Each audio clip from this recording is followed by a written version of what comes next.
Good morning, everybody. It is Wednesday. It is cloudy. It is kind of cool, 52 degrees here after being warm.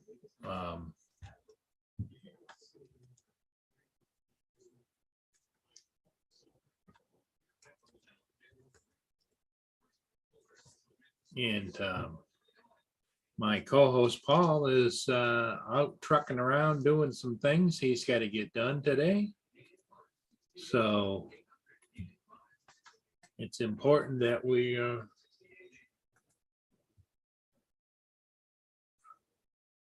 pin. Okay, so I've pinned up in the live chat the link for anybody who would like to join me.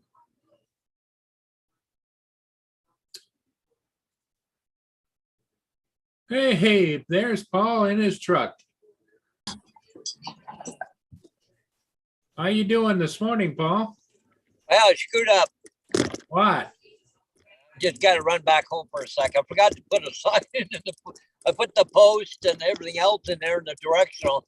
I forgot the actual sign. Hey.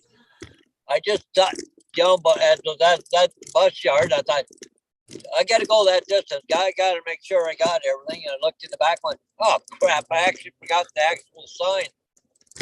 Yeah, that kind of thing happens more and more to me. Oh, man, it's getting worse with me. I can't believe it. I did that. Because it was funny because it needs a name writer on it. I got that. But I don't know why I didn't put the main sign in. Who are you betting? Who are you betting coming in first? Oh, AD, of course. But anyway, I had to write up my little sweetheart again this morning. You called him Paul. He says, "Good morning, Pauls." Easy. Okay, give me 2 seconds. Right back. All right.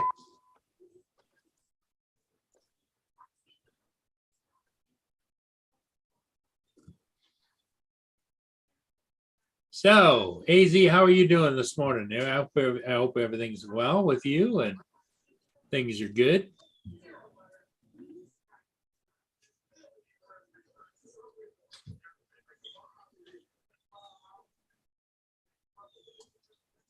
I'm having a little bit of problems with this damn computer. Okay, now we're ready to rock and roll. AZ said Paul knows who's his number one. Mike Rennick came in and said AZ is number one. So it's 9:32. Kind of curious how long it's going to take me to get there. About another 15 minutes or more, or what? Oh, yeah, that's quite a hike. You're heading for Ipperwash, right? Yeah. I could probably drive to your place quicker. Yeah. Except for the damn bridge. But yeah, you can make it to Sarnia quicker. Yeah. AZ, my computer seems to have a mind of its own. When I try to edit or do anything, it just kind of locks up, skips around. It on its own will bring up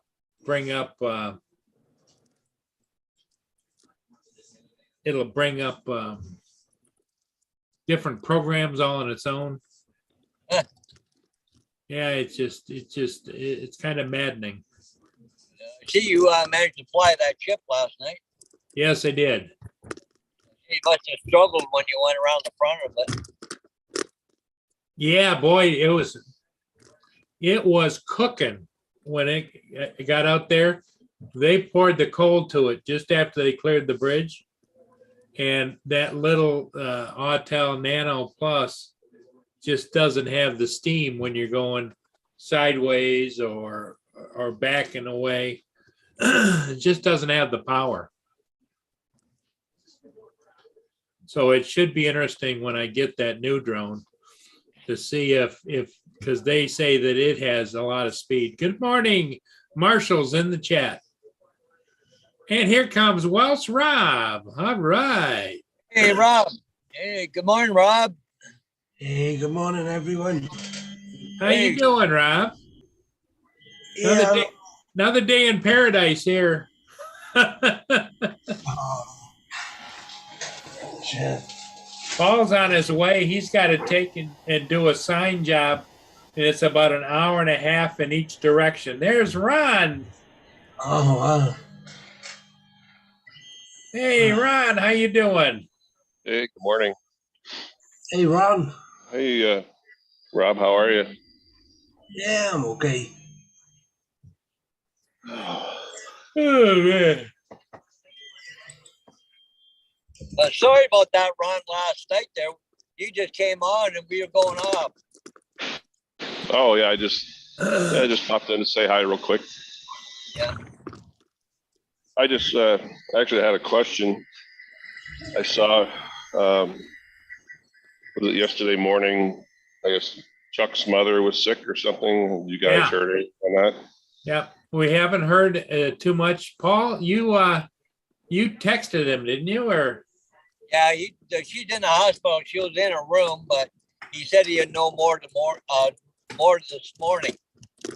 So yeah, his mother was rushed to the hospital by ambulance. She Who's this? oh, look out. Chuck Oh, Kovacian. okay, I thought that was a crash. I'll be back now. Who's X? What's that? Okay. Anyway, Ron, what happened was his father called an ambulance for his mother, and she was like turning grayish, bluish, and was very faint. So it sounds like some kind of a cardiac issue to me. Hmm. But she got heart problems. So, Yeah. but she's what, 82, 83 or something? 84, I think he said. Or yeah. Oh wow.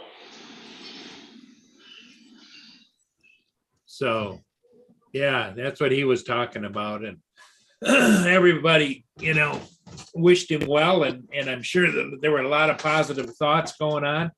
And today, positive thoughts for his mom. Mm.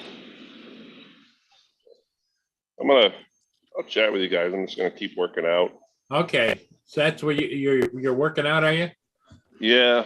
I did my class yesterday. Now I'm off for the next 2 days. I am bored to death, but luckily, my chief flight nurse texted me and said, I heard rumor that you're in Dickinson and have nothing to do. And I'm like, yes. He said, what are you doing tonight? And I'm like, nothing. He goes, you want to work? And I'm like, sure.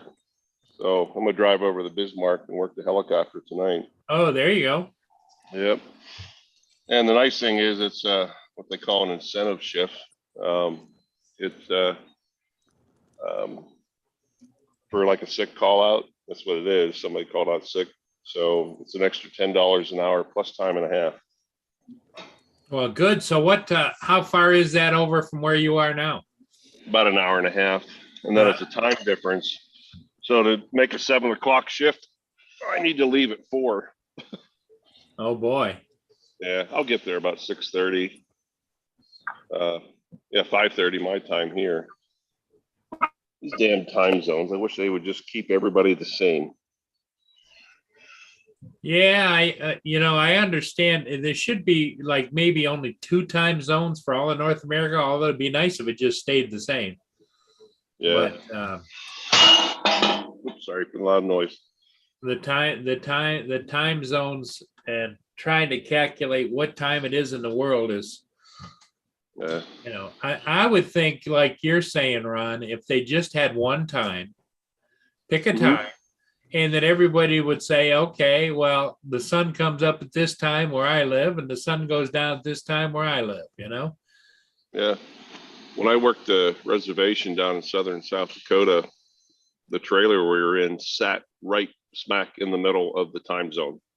So you had to be careful at where you were at in the trailer and had to watch watch the time. You had to pay attention to your watch. Wow. Make sure you watched it and, change times or something, because you could walk from the living room to the bathroom and it changed times on you. Oh, boy. Hey, Yeah. Justin Stickley's here. Uh, Hey, on the road again? yeah. Ron's working out, and Welsh Rob had to step away for a minute. And so, yeah. The only thing I see an issue with about you guys saying the same time zone everywhere is I think it would kind of fuck with people to a certain extent if it's 8 o'clock at night, but it's still sunny out, or you know what I'm saying? Like, because everybody's gotten so used to it being dark and light at a certain time Right. that I think it would mentally screw with some people.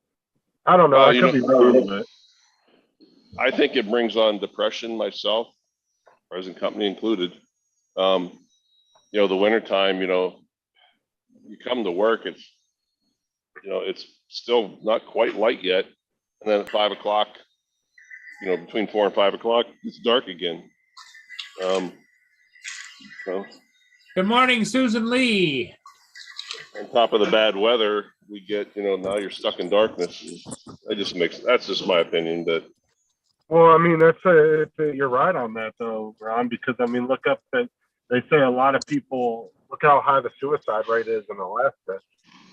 Oh yeah. And people that haven't lived there their whole lives that move up there, a lot of them go fucking nuts because they're not used to it.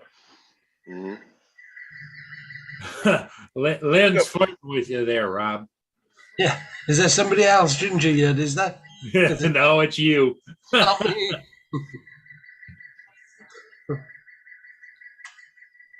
The time zone. Well, especially in your case, Ron, because you're moving around. You're driving different time zones just to go to work, and it's got to screw you up a little bit. Yeah, and the other thing is too, we got to pay really close attention to our dispatch sends us a dispatch sheet at the end of the flight. I'm trying to remember. Yeah, it's in Central Time. We've got to be careful. We document all our times in Mountain, but you could pick up a patient in Mountain and transport them to Central, and you got to make sure that you tell the receiving nurse, say, hey, I gave this medication at this time in Mountain Time or Central Time, Right. In other words, you got to pay attention to stuff like that. Well, I would imagine when you're documenting something, you're always you put the time down, but you put like CT for Central Time or MT Mountain Time or. Right. Well, and another thing I think with that whole time zone thing too is you would get a bunch of parts of the country bitching because they're all going to want to pick what time zone you use. And I think that would cause a lot of problems because then everybody would want to use a different time zone and then you'd get inner fighting over it. And I don't think they would ever be able to come up with an actual good solution. Yeah, it's possible. Yeah. Plus all the computer systems and everything run off of literally like the national time clocks and all that. And the like computer, servers, all that shit run off a certain, what do you want to say? Like, well, and the other universal thing, Justin, is that all us old folks, we hate change. Don't be changing stuff.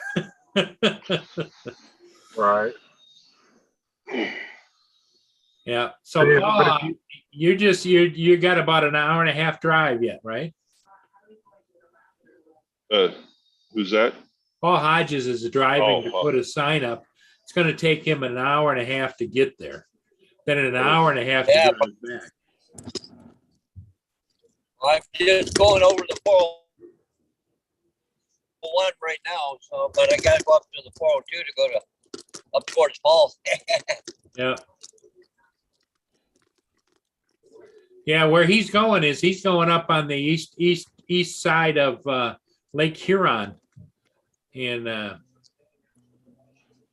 he's down just north of his house is he's north of Lake Erie. So Yeah, I don't know how, I'm sure they're different in every state, every city, but I was in Best Buy yesterday, thinking, oh, okay, I'm going to go in there and be bad and buy something. I walked out of there very disappointed. They truly are completely just like transferring over to TVs, washer, dryer, refrigerators, phones. When it comes to camera equipment, they had 2 cameras in there. wow. They had an original Mavic Pro. They did have the Mavic 3. And the thing that is, and I told the attendant in there, and I said, hey, I'm just a, Joe consumer. I said, but when I come in here and I look, if I was your bot, if I was the manager here, there'd be a lot of people fired. And he just looks at me and I said, look how sloppy this aisle is. The whole idea is to project your product. Organized. Yep. And I said, stuff's just sitting there. I said, you have here's a product here that was the Osmo Mobile. My God, like three generations ago. And I said, they have the drones sitting in the glass cases. They don't even have marked what it is. It was very sloppy. Yeah. And they said that their whole thing with the camera is they can't compete with Amazon. People would rather shop online. I personally would rather come in and see the product with my eyes, touch it, play with it. But you know what? I think the philosophy is if you want to see it, come see it. But I think you're right in what he said about people like me. I would just as soon shop Amazon rather than get out and have to go do something or go park the car or, that kind of thing. Especially right. as gas gets more expensive, Ron, as you well know. Yeah. Did they have the Mavic, the Mini 3 there? They did not have the Mini 3. They had the Mavic 3. Okay. But no Mini 3 though.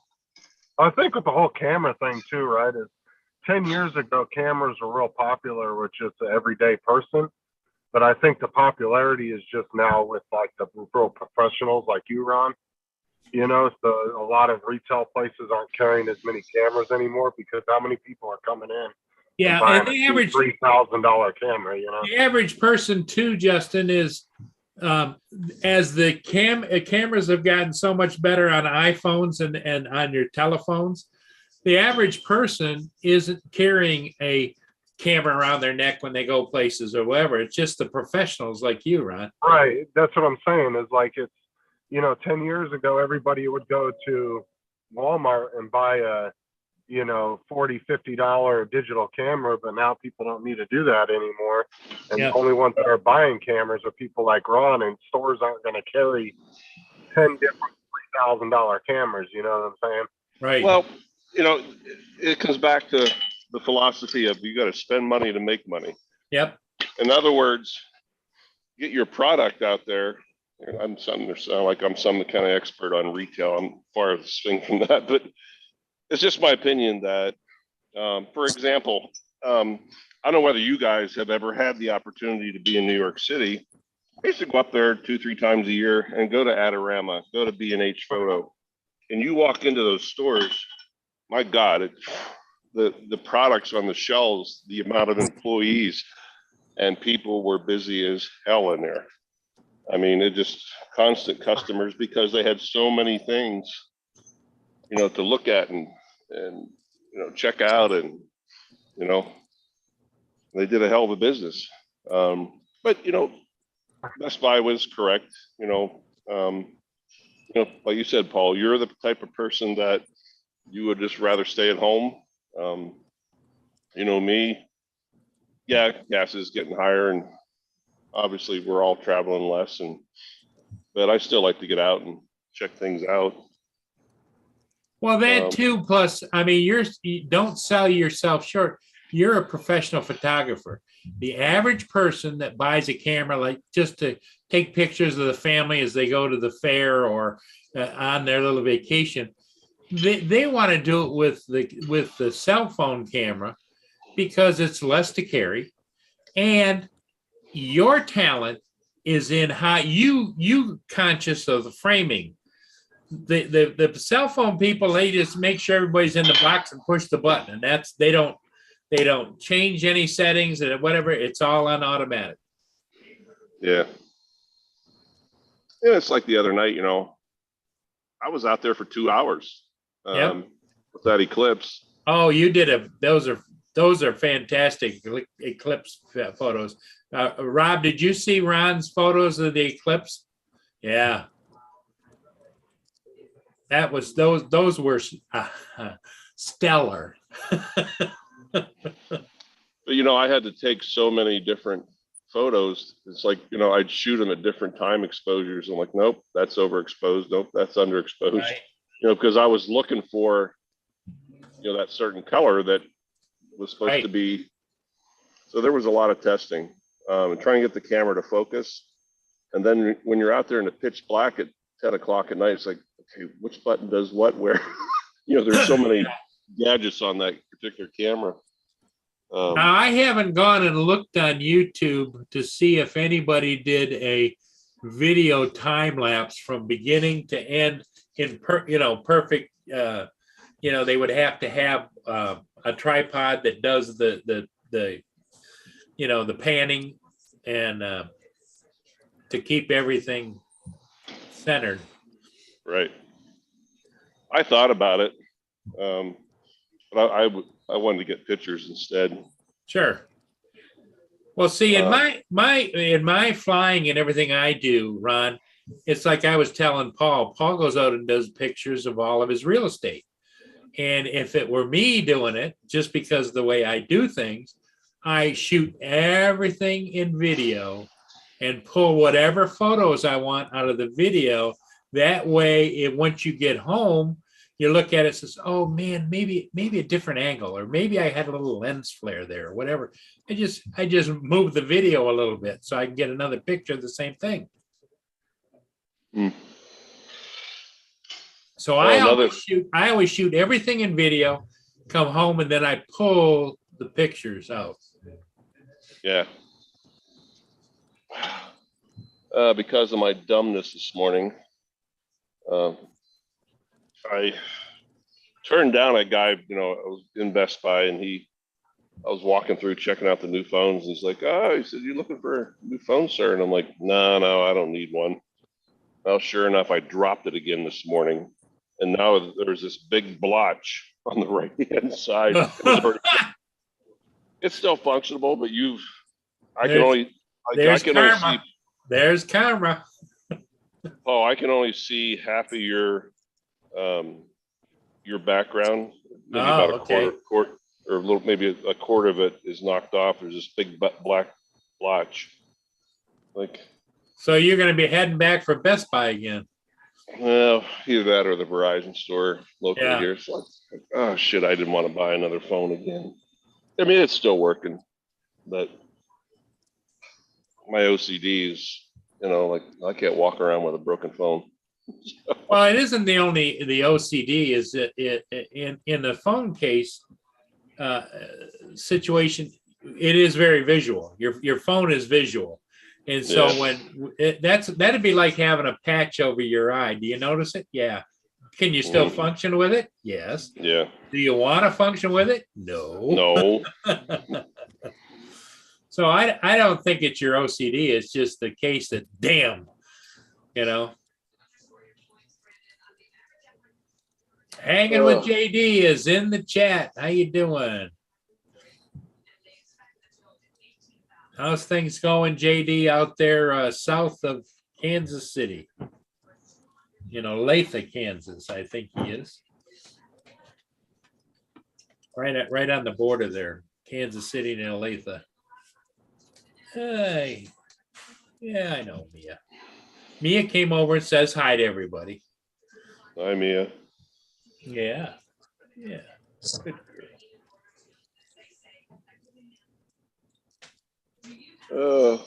Then I got suckered into my big yap yesterday to one of my supervisors about this new technique that I learned about. He's like, why don't you teach it at education next month, Ron? I'm like, oh, geez, why did I open my yap? AZ asked you a question, Ron, in the chat. He says, what kind of phone is it, Ron? It's the Samsung S20, Samsung S20. S20 Ultra.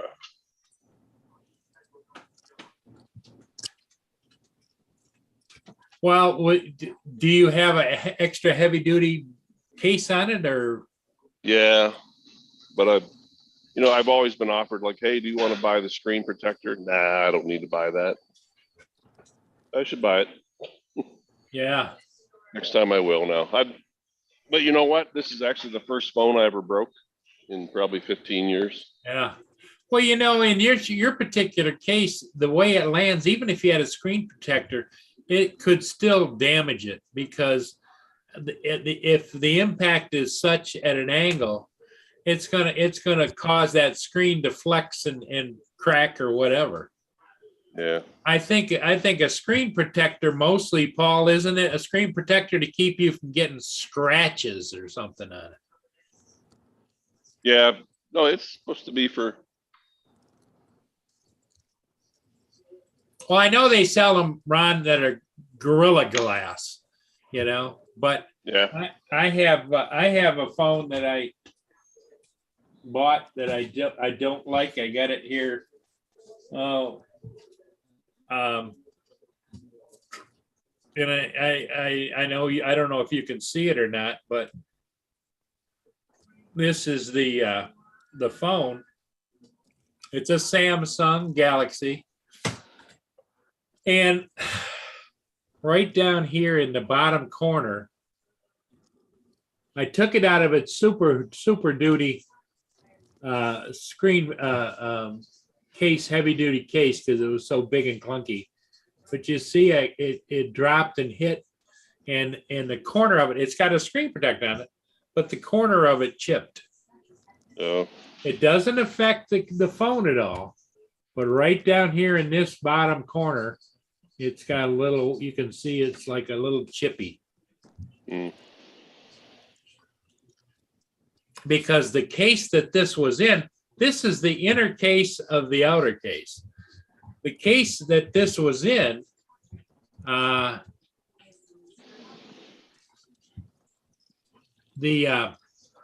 case was just so big and bulky. This went inside another case that had another screen on it, and it was like carrying around a great big piece of plastic. Mm. And then after I did all that,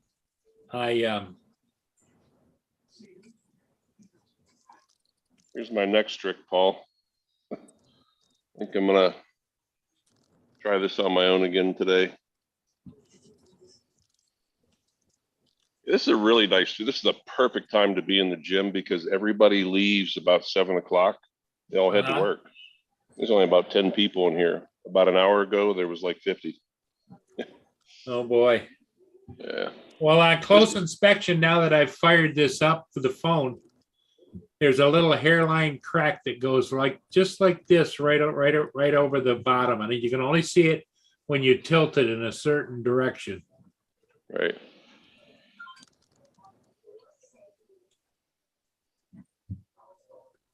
Power off.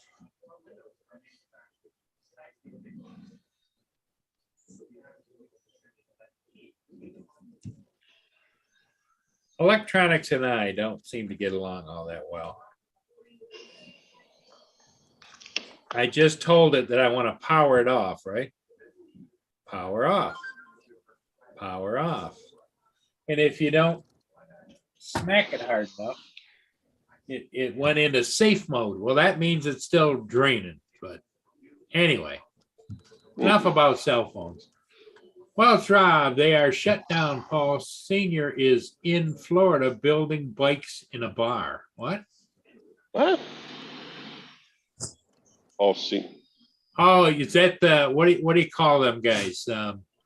Paul Senior, Junior, and Orange Orange County County Choppers. Choppers. oh yeah, yep. Orange County Choppers. Yeah, I met him at Sturgis one year.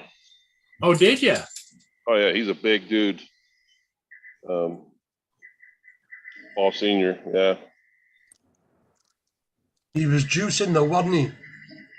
I think he was. You know, for a guy as old as he was a big boy. Yeah, that I don't think they caught some major drug dealer, and he kept a note of all his celebrities who he was supplying, and Paul Senior was in it. Yeah, AZ just said to you, Ron. He says, "Hey, Ron, how is everything with you?" We'll see I'll answer that at the end of the week. He just took on another shift because he's got this two-day in the middle of his regular normal 9-day shifts, right? That he's just sitting around and it's driving him crazy, but it's still, he doesn't want to, and I get it. It would be an 8-hour plus trip to drive home and back again to go to his shift when he's already there, right? Well, the problem we're facing right now, one of a couple things is going to happen. They really need to up the pilot salaries. We're losing pilots. Now, we just lost one. He's starting his own business. Okay. The same week, we lost the other one. I don't foresee Kelly coming back, not with a medical condition. She had her surgery. I think is going to be coming home soon, but I think it's a career-ending Well, injury. is it possible that she could recover and get flight status back again with the FAA? I don't know. I mean, they do a lot of miracles nowadays, and they do stuff, and Yeah, there was a time when that would just make her a disabled person, you know? right. It's different when you if you are just going to be a private pilot, and depending on what license you fly under, like we fly under Part 135, which is listed as you fly with passengers.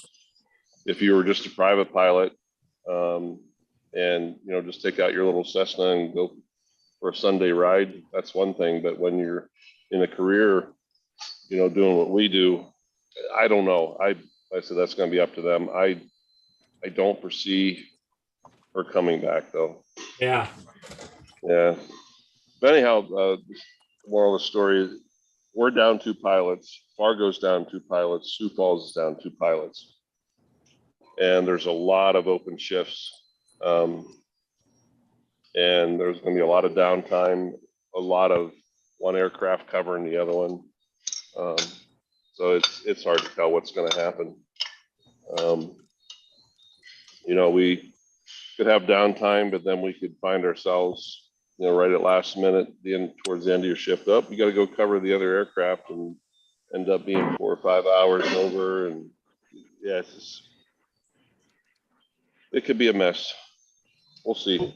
Wouldn't you? Well, I could see where it could cost the company money, but I would think instead of making you drive 5 hours to go cover a shift, they send the damn copter over to pick you up, for your shift. That's been known to happen. We've done things like over in Bismarck. I said it's an hour and a half drive. We've had personnel issues, where they'll bring the fixed wing over to Bismarck, say we're down a medic over there. And so we'll go sit there. Whatever aircraft gets the first flight, that medic will take it. It'll be on the helicopter or the fixed wing. Wow. So, yeah. But Well, badass. Rob's been doing some flying around. He went to Canada, to Western Canada, and then he went to Iceland. And Yeah.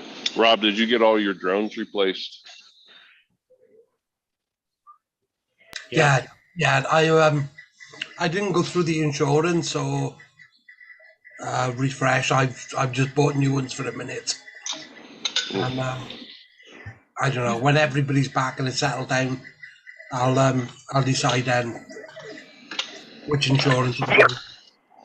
Did they ever catch that dirt bag that shot at your drone? No, and I still don't know what happened really to the Inspire. Hmm. So DJI have got all the flight logs, but I don't know. did you get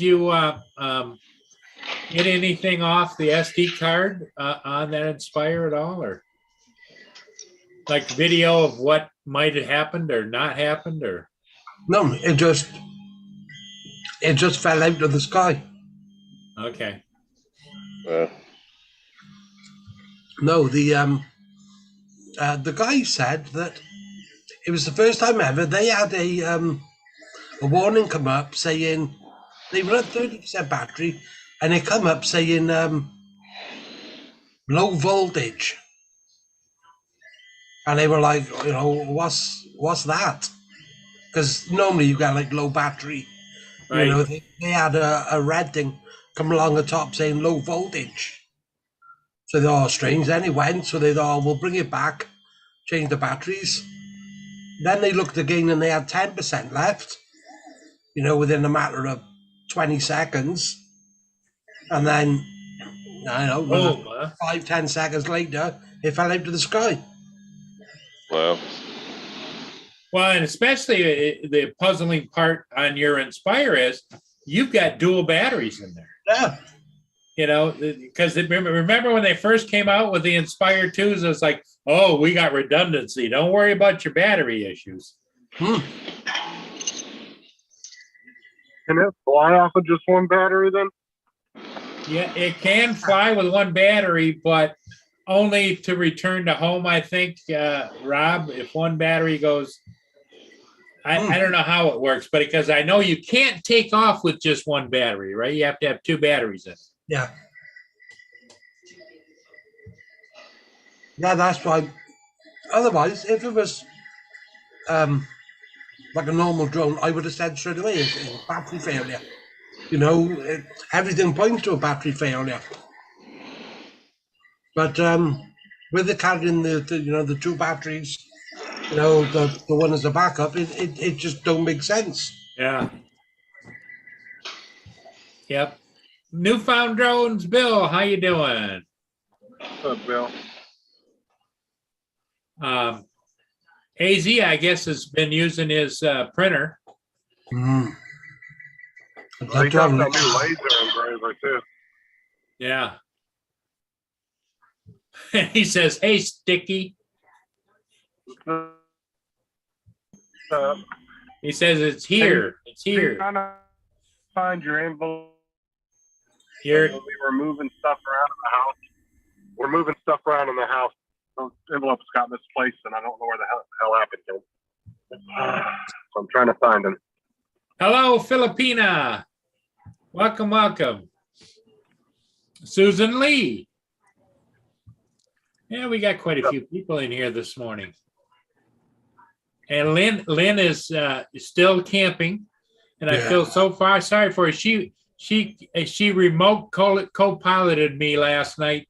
She was up in her motorhome up at the state park, and she was helping me because she was watching the cameras and everything. And I felt so sorry for her. She went up there and forgot to take her medication, forgot to take all kinds of different things. And so she has to take a medication at night just to get some sleep. And she forgot all of that stuff. Left it home. That sucks. Oh, you got to build yourself a checklist before you leave. Well, that's what she normally, Lynn is usually the queen of checklists. She always writes everything down. But for some reason, she missed that. She missed like 2 or 3 or 4 things. She just didn't pack it in the motorhome. That will happen. Hey, Paul Murray, Yes, sir. if I'm making any racket or excessive noise or whatever, feel No, free to mute me. no, you're fine, buddy. You're fine. Don't worry, he likes to kick people out indiscriminately. So The other day, Ron, I don't know if you were there at the time. Mr. Giggles, TJ, was having a hard time with his phone trying to get, say goodbye because he was leaving. Right. So as the moderator or as the originator, I can go over there on the 3 dots on his box and I can say, remove this person, and hit remove. Well, evidently he must have shut it off just as I hit that and the boxes switched and I booted off Justin. Oh, And once you remove them, they cannot join again during that period.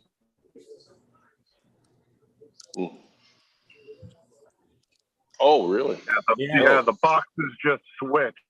Yeah. Oh, I didn't Yeah, know you that. have you have to start a new meeting. It like temporary blocks the person until you start a new meeting. AZ said, Justin, did you find the envelope? Maybe before BU ate it and you're with your burrito.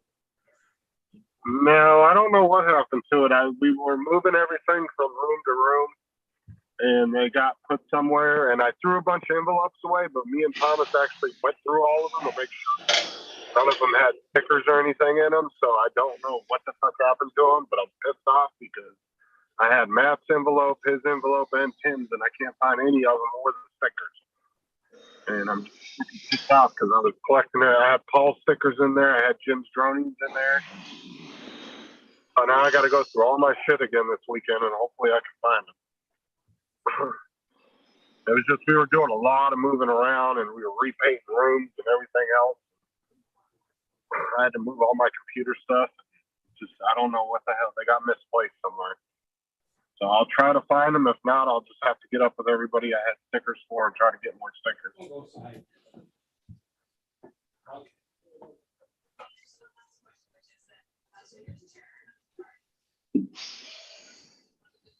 I was actually going to send AZ on yet tomorrow, but I went looking for him the day before yesterday. Couldn't fucking find him anywhere.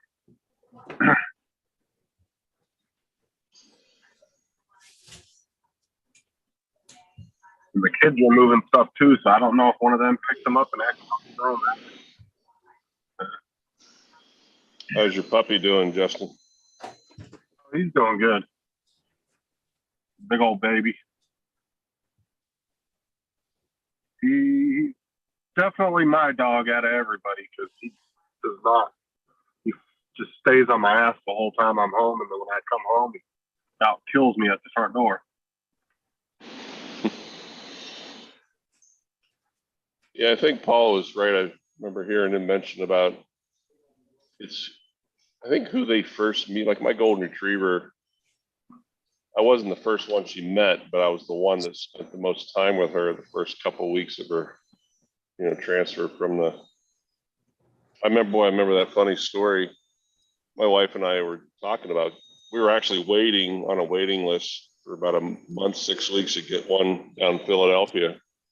And she calls me at work one day, said, hey, my aunt called me. There's an Amish farm not far from here. And she said they have golden retriever puppies ready to go right now. She goes, should I go look? And I'm like, well, it can't hurt to go look. And I said, go there and call me and tell me what you find. So it was kind of funny. Our building was about 50 yards below the emergency room, and our dispatch center was up behind the emergency room. Every once in a while, I'd venture up and go visit with the dispatcher and chew the fat. So I'm up there with Bernadette and the phone rings about an hour and a half or so later. And she goes, I'll send him right down. She turns to me and she said, you better get your butt down to the hangar. I said, why? He said, your wife is down there and she has 3 dogs. I'm like, oh dear God, I told her to go look at one, not buy 3. So, well, here I went down and the Amish, they're very trusting people, but they said, oh, go ahead and take these 3 and see which one your husband likes. So sure enough, I went down there and her and I, it was just like no question. There was the one little blonde one we both fell in love with. And, but it's kind of freaked me out though. I just told her to go look at some puppies and she brings 3 of them to my work. So, but yeah, I miss her. Yeah, he's definitely like imprinted on me, that's for sure. Yeah, they love everybody, but that one person, yeah, he'll probably, like, you can't go to the bathroom without him. And it's like, oh yeah, he just follows me everywhere. He sits next to me on the computer when I'm on the computer. He sits on the floor next to me. Yeah. And then when I go to bed, he gets up, as big as he is, he gets up on my pillow and puts his head on top of my chest. And Sarah was getting annoyed last night because he was taking up like half the bed. Yeah, where's she gonna sleep? Yeah. Well, have you got a king size bed? That might be the next step. Yeah, we have a king size bed. It's just he likes to like be right up on me. Well, the thing of it is they like the closeness because they huddle together, and for some reason, even though they may pant, body heat is very important to them. They want to keep you warm and them warm. Well, and two, he was in the shelter early February, so he was in there in a pen, sleeping on sidewalk and cement, Yeah. And now he's got a nice comfy bed he can jump up in and lay with me. And yeah, he's a happy dog, that's for sure. But yeah, he goes nuts when I get home. He runs around the house all crazy, throws his bone in the air. Because I got him a bunch of big rawhide bones. Hey, Paul, AZ said you need to send him some stickers direct because Justin lost his. Who lost them? Justin has misplaced all the stickers he was collecting for AZ. And so AZ says, tell Hodges to send me some if Justin can't locate the stickers. Yeah, I got to do another mailing. So, does AZ have me on Messenger? If he does, send me a private message with your address. Yeah, AZ, send him a message on Messenger with your address. No, he's not on Messenger. You're gonna have to send it through email. Remember, AZ doesn't have those. Okay, send it to Paul Hodges on email, and if you need his email, just let me know, or even Justin can send you Paul Hodges' email address. Yeah, I'll try to find him this weekend, hopefully. So. Somebody else. I don't know. Is Rob still there? Yep, Rob is here. Did he get any from Lama Laura? Because I sent some extra ones to send to Rob. Not yet. I haven't been able to catch up with her properly. Oh, okay, all right. And I've been away and everything else, so she wouldn't have sent them. Yeah. While I've been away. Well, Paul, did you hear from Laura that she did receive the package of stickers yet, or no? Laura's got them. She's the Yeah. first. Okay. All right. Yeah, we'll sort something out. Thank you, Paul. I was surprised how fast it got to England. It only took 5 days. AZ said that he has your email and he will email you his address, Paul. Okay, sounds good. Yeah, I'll try to find him this weekend. If I find him before Paul sends them out, I'll let him know. But Yeah. I've got that, so. Hey, tell Send some more to you, Justin, so you can send, because I think are you going to send some to Matt and Tim? yeah, I had envelopes for them too, and I misplaced all 3 envelopes. So. Yeah. Okay, Ron, what were you gonna say? Let's say if AZ is still listening when I get home, it'll be another week or so. I can go through mine collection and see what I have doubles of, and if he would Oh, like that'd be something, cool. That'd be cool. more than happy to share. AZ would like that. You guys like your stickers? Paul Murray, do you have No. stickers? I mean, No. you like me? No. No That's stickers. because we're team players, Paul. That's right. I'm an individualist. Apparently I am too, because I don't have stickers. No. But if you need help getting stickers, you got to check with Stickley's Sticker Emporium. He prints them, sells them, ships them, loses them. You know, he does it all with stickers.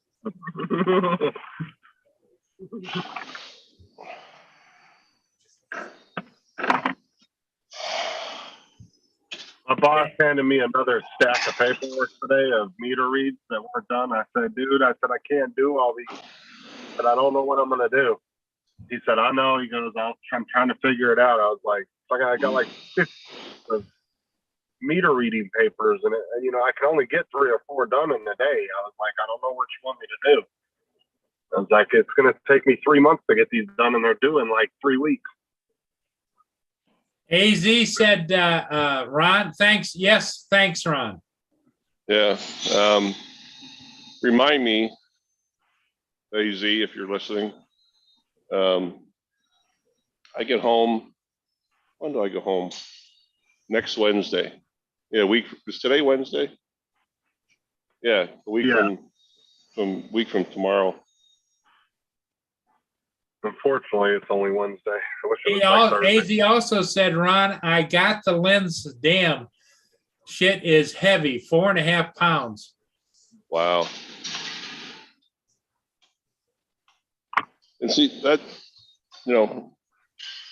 that's what a lot of, photographers are complaining about, these gigantic lenses, and, and that's where you see the picture quality that, Yeah. That Sony of mine, that bridge camera, it zooms out to 600. Yeah. And I'm not trying to defer people away from, buying big lenses like that. But it does make it easier sometimes.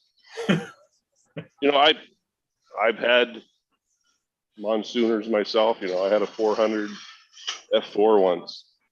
My God, that thing was like carrying around a tank. Yeah. You see JD's comment. Yeah, JD's comment's hilarious.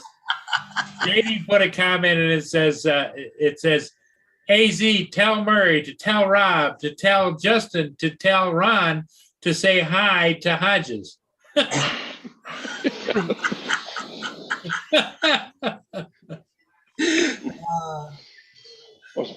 JD, like I said, I character. don't have you piece of work, that boy. JD, are we not gonna see you no more, or what's going on, man? Well, he's getting all rested up to go to the big bike week with Ron. He's been having to work out and all kinds of things, JD, how is your mother doing? Didn't his mom have COVID, if I remember correctly? Yes. I thought, didn't he indicate, JD, didn't you indicate that your dad had it now, or?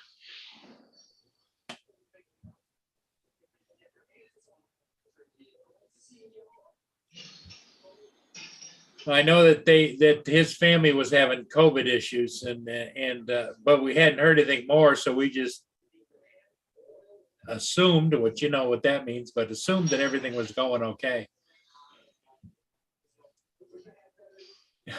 Lynn says, JD knows folks don't seldom read the chat. Oh, you know what I heard today, and if you could see my buddy back home, you could understand this. He was on his way to Alaska yesterday. He's waited 3 years to go on this trip. He's going up fishing. He gets on a plane from, where the hell was he? Out of Chicago.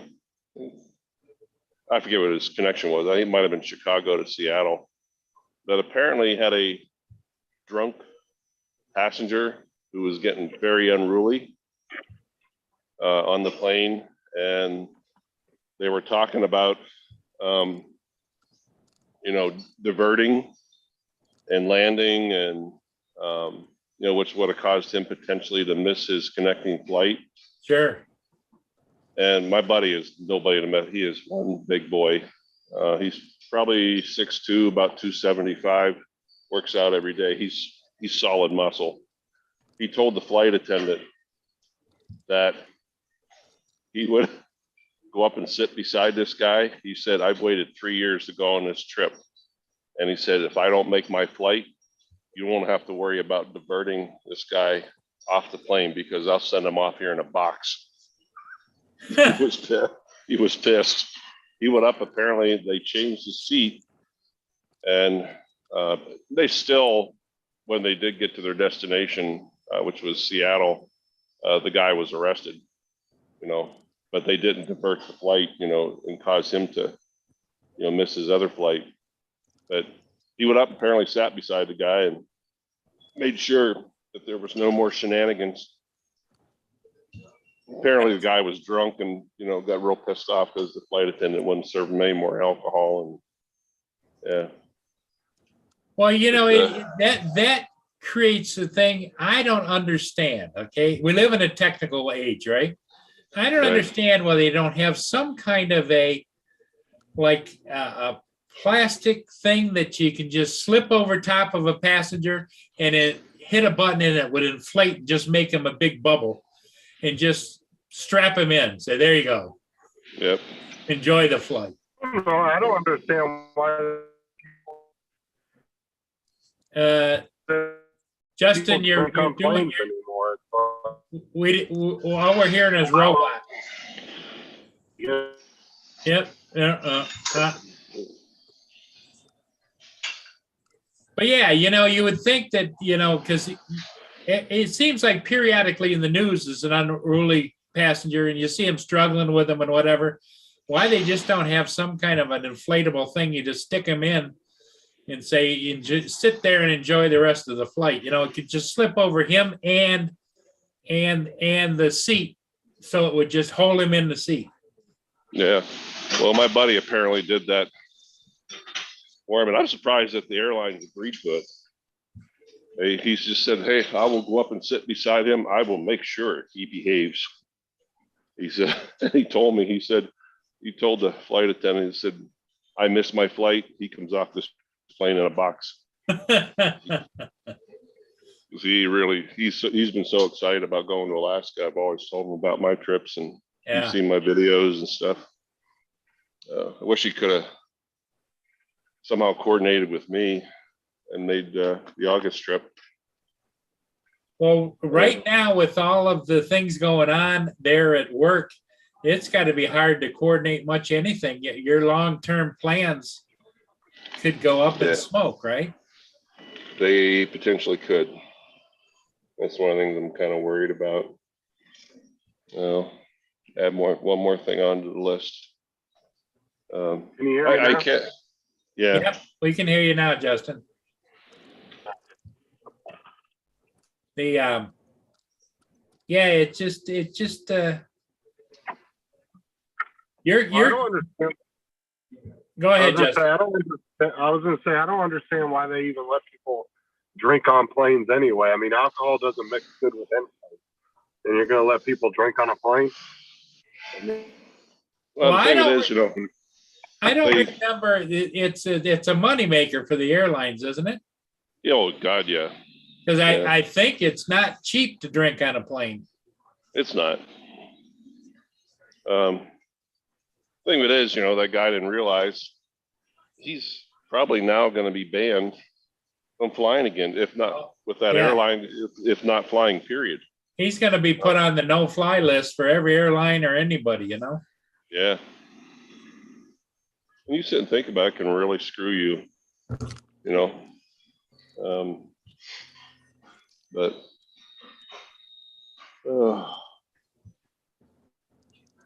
not the smartest thing in the world. No. No, it's not. Hey, Ron, have you ever taken a Caribbean cruise or a cruise on a cruise ship? Or I've never been on a cruise ship. I was just mentioning that to Paul because, you know, I was tracking that cruise ship I did. And Paul used to go do cruises all the time. For the first one, he wasn't sure about, but after that, he fell in love with going on cruises. Yeah, someday. Never. Yeah, I just never did it. I've been to the Caribbean, but I've always flown, and I think my favorite was the British Virgin Islands. I forget the name of the island we went to. Had to learn how to drive on the wrong side of the road. That was interesting. On the wrong side. I like how he says the wrong side. Yeah. We got all confusing when you did the roundabouts. You know, Is Barbados part of the Virgin Islands? Yes, that's where it was, Barbados. Yeah, that's where we went. And I remember going to the southern part of the island, one place my wife and I went, and then you could, from the shore, you could actually see the northern part of Venezuela. Okay. It's kind of cool. Yeah, it's kind of cool. A lot of those little, I think we call them spider monkeys down there. And yeah, it was a pretty nice trip.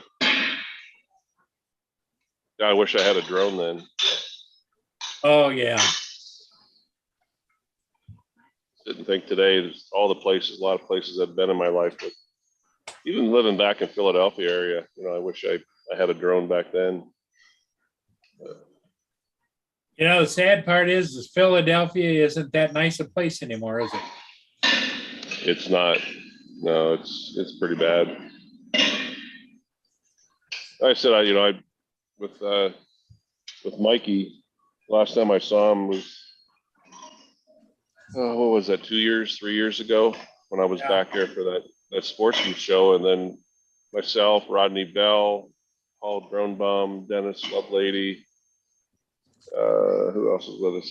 My friend Jay McCauley. We all went on Sunday morning, went down to see Mikey and met him down at the pier. And we did the sunrise from the pier in the Delaware River.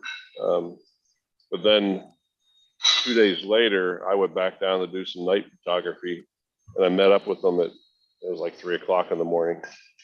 And we were down in the center city, and as we're sitting there flying our drones, there's gunfire going off right behind us, literally less than half a block.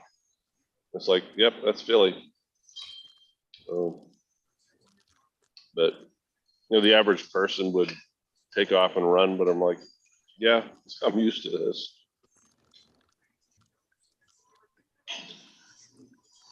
well, you know what's crazy was I was looking at some pictures from Chicago, and there was a couple literally pushing their kid down the street in Chicago with a fucking stroller, and they all had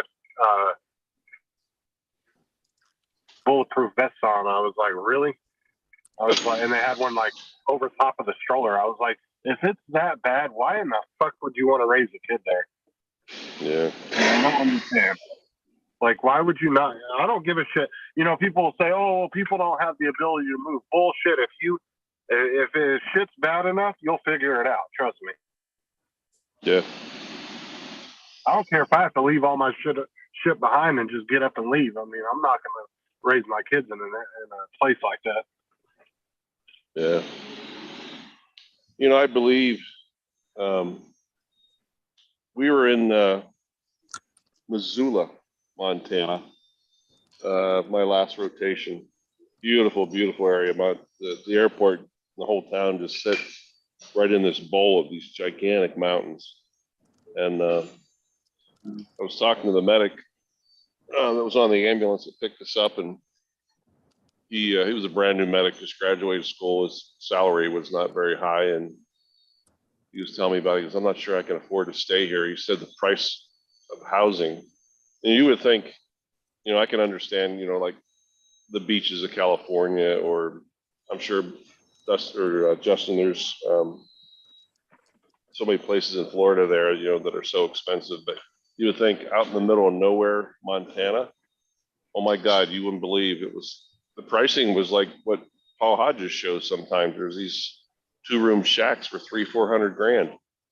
It was unbelievable what the pricing is. Because I think a lot of people are doing exactly that, Justin, where they're leaving places like Chicago and California. They can't take it anymore. And, real estate is taking recognition to that. It's like, look at the amount of people coming. Let's raise the prices and make some profit off of that. I get it. I understand. Verizon actually just announced too that they're investing another few $1 billion in Florida because so many people are moving here that their network can't handle all the traffic right now. Is that why I noticed even when I was in Florida, cell service sucked.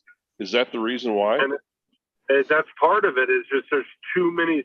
We're averaging, I think they said, what was it? Verizon did a study, and I think it was like 200,000 people on average every month or two are moving here. It's like insane growth, just insane. Wow.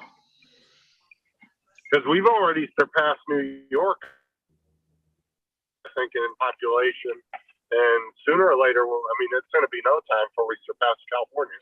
Really? Wow. I would believe that within the next few years, we're going to end up surpassing California in size. A lot of people that are fleeing those states where they feel like they're not represented and they just don't want to be there no more. They feel like they don't have any control over their state. So, unfortunately, there's going to be some major cities around the U.S. that are going to start looking like fucking Detroit pretty soon. Yeah. Paul, New York. Oh, go ahead. Sorry. I just wanted to ask Paul Murray, how close are you to Detroit? 60 miles right to the center of Detroit. 60?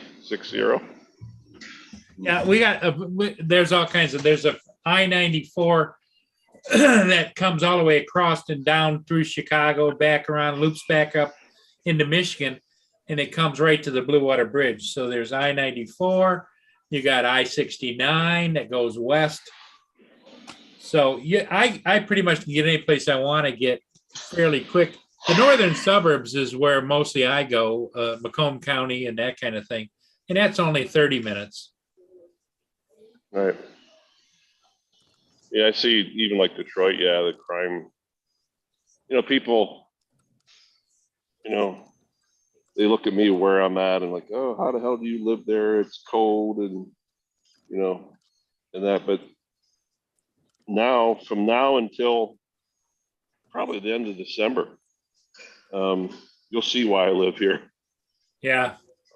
Now that's in Wyoming, not up here. I could not live up here. It's just amazing that I work and live in two totally separate climates. I'll be back in a minute, guys. Okay. I absolutely hate this state. I tell people up here all the time, and I probably piss people off because I tell them, like, I don't know how the hell you live up here. They said, what are you doing up here? I'm like, I work up here. And then at 8:01 on a Wednesday morning, I fly out of here, head south. But Well, sure. I mean, I just, a month or what was that, about 6 weeks ago, that one day I left my house. It was 12 degrees. It was cold. But I got up here, it was 25 below, 37-degree temperature difference. That's a lot.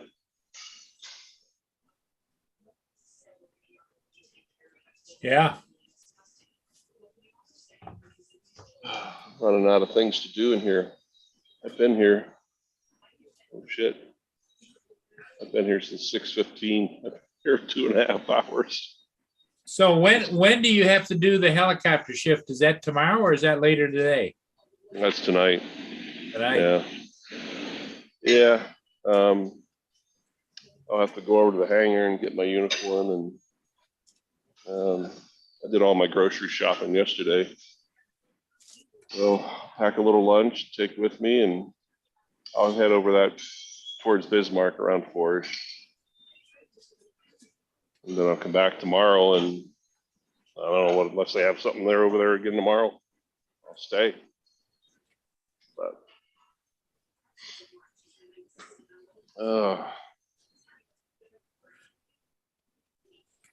So you, do they have an apartment over there you go to, or is it just right on the base? no, we actually have a brand spanking new hangar, just opened a month ago.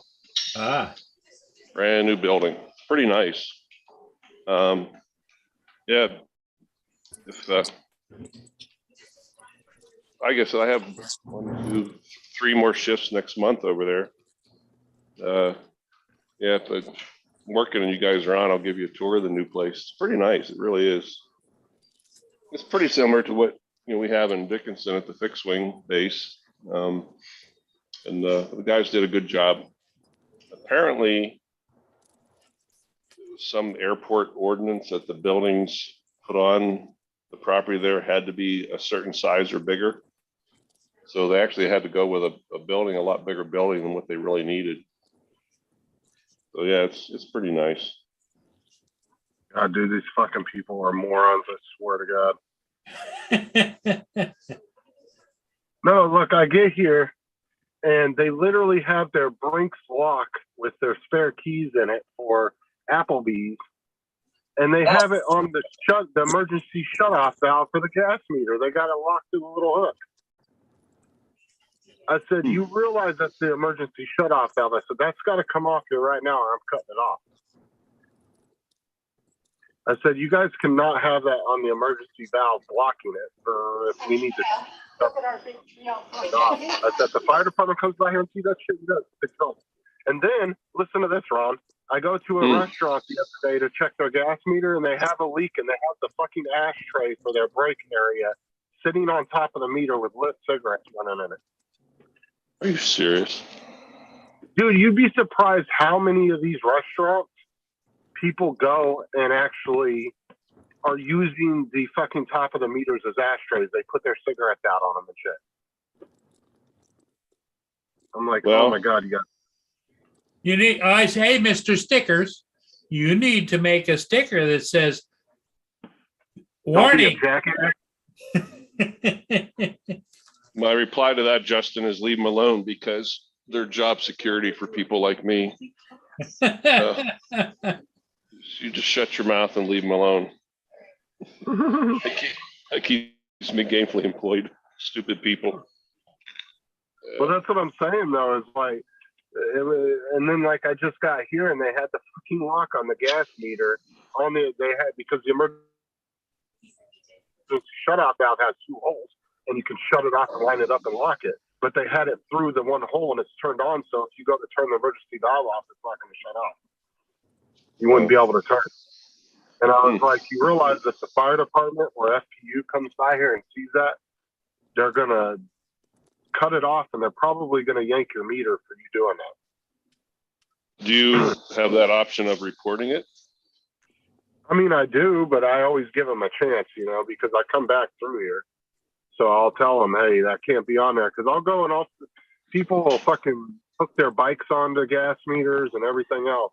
Like I went to a restaurant one day and some dude had his bike completely locked up against the meter and he couldn't even move the bike. He had it strapped around the pipes and everything. And I went into the restaurant and said, that bike needs to come off here right now. I'm going to cut it off. And so they went out there. I said, you cannot be strapping anything to this meter, period, at all. Like I said, these fucking people are stupid, though. They don't think about it. Like I said, they don't sit there and put lit cigarettes out on top of the fucking meter. Oh, yeah. Hey, Paul, Yeah. I'm here, so I got to go. Okay, buddy. An hour and 11 minutes. Hour and 11 minutes. Wow. And just down the road, gas is $1.81 a liter. So guess what? I'm going to stop on the way. Oh, it's still $1.81. There you go. That's the reason, right? How much is it where you normally go? 207 right now.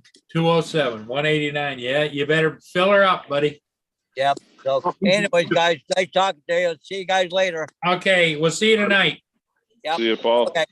Bye. Well, if he just paid by the gallon like everybody else, it wouldn't be so expensive.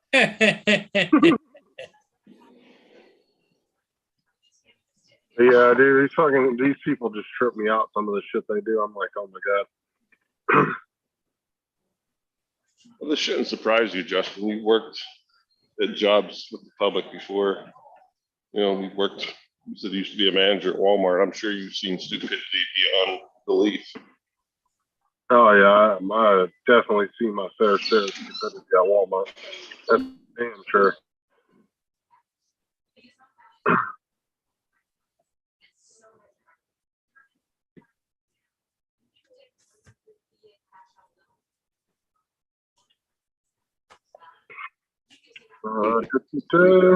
Yeah, that sheet's pretty much done.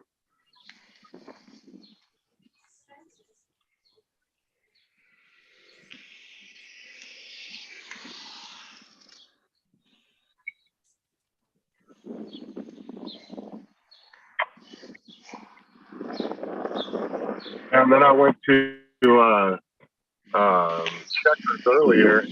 Their gas meters on the side of their building, and right where their drive-through is, and all just between that and the cars is just a little curve, and you can see the tire marks. So people have been going up on the curb. Not the gas meter is. Ron, you got your window down? No, I'm walking across the parking lot. Sorry. I thought, All right. I should quit right now. But yeah, I told the lady, the manager there, I was like, you've got to get some safety barrier poles in front of this meter. I said, you can clearly see people have been riding up on the curb and almost hitting it. I was like, you got to get something put there. I said, you're supposed to have 2 yellow safety poles in front of that meter, especially when it's in a drive-through like that. So. And what do they say when you tell them stuff? They get, normally the big corporations usually will fix it real fast when you give a recognition like that. Now you might go to some of these like off the wall, like mom and pop places where, you know, some janky ass owner doesn't want to, doesn't even keep up the property already. So they probably won't do anything if you tell them. They'll probably just leave it as it is. Just like I told this one dude, this Asian guy that owned this really rundown hotel, you couldn't even get back to the meter because there was just shit piled. There was just so much trash in the back behind the building, you couldn't even get to the meter. And I told him, I said, you need to clean this up. I said, because if the fire department or somebody tries to get back here to get to that meter for an emergency, I said, there ain't no telling what the fire department's going to do because they're fucking assholes. Like when it comes to safety shit like that. I was like, they're liable to fire the hell out of you. But I told them I was going to report it down to you. You know what, Justin, you've been better off doing that. Is that me? Yeah, I think that's you, Ron.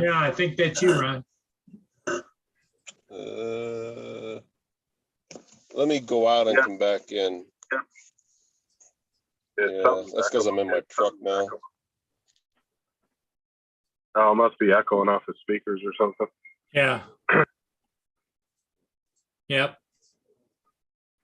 Yeah, it's just really, I don't know. How's the weather down there, Justin? It's for being, what time is it? Almost 11 o'clock. It's pretty warm. Let me check my temperature gauge on the truck. It's only 78, but it feels humid as shit outside, so it feels hotter than it actually is. TJ just put in the chat, I would come on the panel, but at the library at the moment, waiting to speak to the lady about a drone camp that's coming up. I can see him in a library going into one of his giggle fits, can't you? It's a good way to get kicked out right there. I need to drop off a minute, Paul. Okay, I'll Rob. catch up with everybody later. All right. Sounds good, Rob. We'll be on again this evening if you're out and about. See you later. Bye. Okay. Bye-bye, Rob. Oh, Ron, what were you going to say before you got out? Go ahead, Ron. I was saying, am I still echoing? Nope, No. Okay. but you were saying something.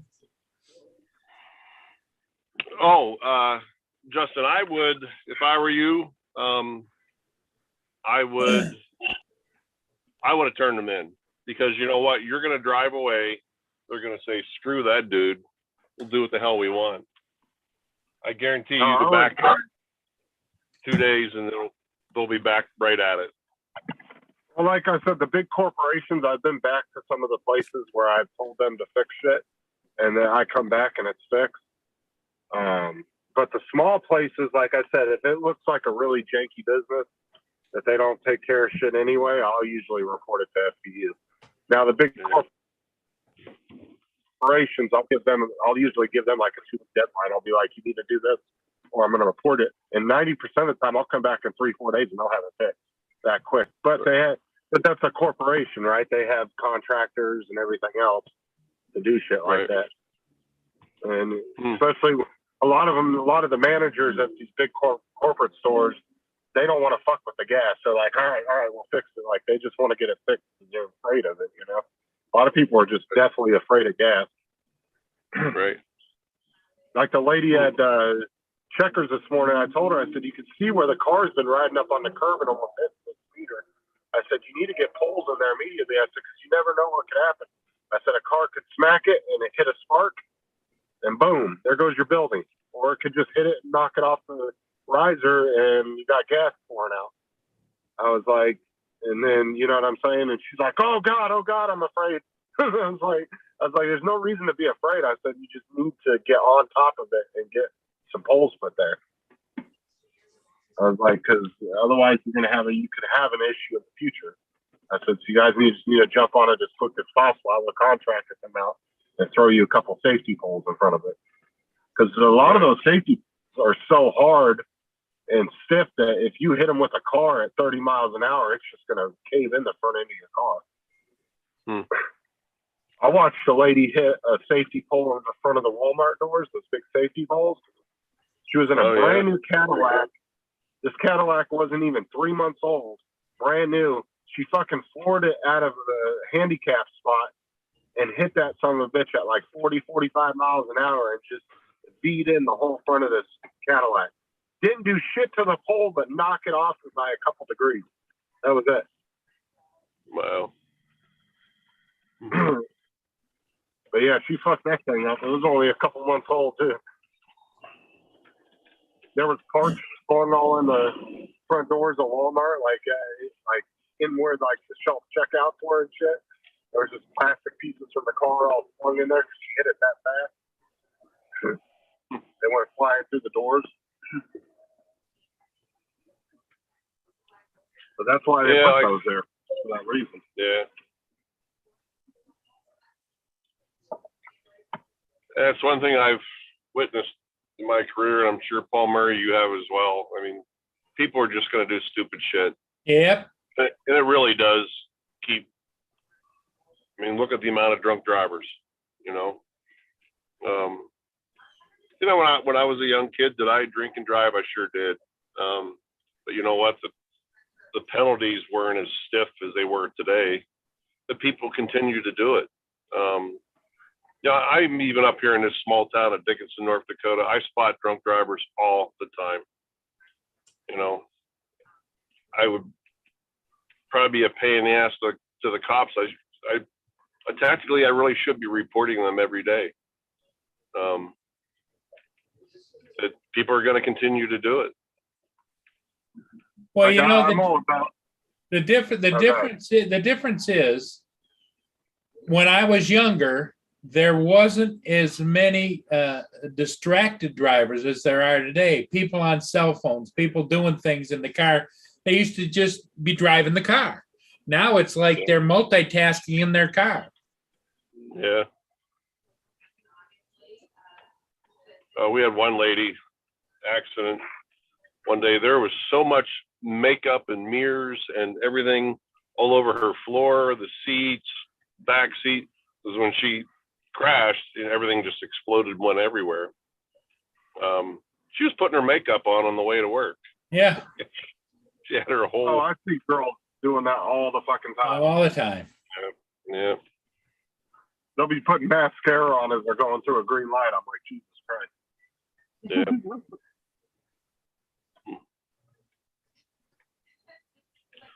So, I mean, Paul's right about that, though. People are more distracted these days because you got more tech in your car, too, right? You got fucking 10-inch screens with a bunch of shit built into them. I mean, you got Right. cell phones. I mean, you got a lot more options when you get into a vehicle versus back in the day. I mean, it's like me. I got, the way I have my phone mounted in the car or the truck here, I can talk to you guys, but I don't have to look down there. I've got you over the Bluetooth system. If I couldn't do that, I wouldn't chat with you guys in a vehicle. Otherwise, I'd be a damn hypocrite, sitting there complaining about people doing that sort of stuff. Oh, geez, I should not have seen that. Oh, that would be so cool. I watched a firefighter the other day got pulled over by a highway patrol officer on a video on YouTube. He was doing 120 on his motorcycle. And the police officer straight looked at him and said, "What the fuck is wrong with you?" He goes, "You're a firefighter. You should know better." He goes, "How many people have you scraped up off the road that were doing the same shit?" Yeah. Sometimes people in certain fields, they're just as bad as the people that they're helping. They are. Sometimes. Because I've seen plenty of videos of off-duty cops getting pulled over because they got lead foot. I guess they're just used to doing that in their cruisers, and when they're in their personal vehicles, they just fucking speed too. So.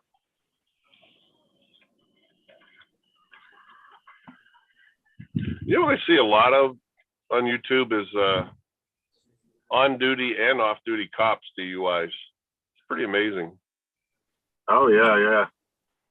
I've seen that too. I saw one not too long ago. The cop was on duty, and he wrecked his vehicle and then was refusing to take the test.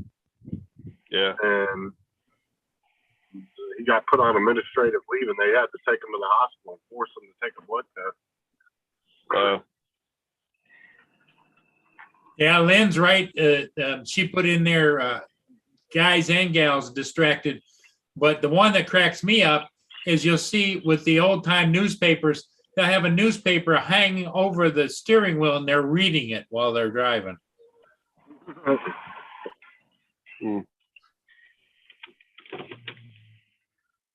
Oh.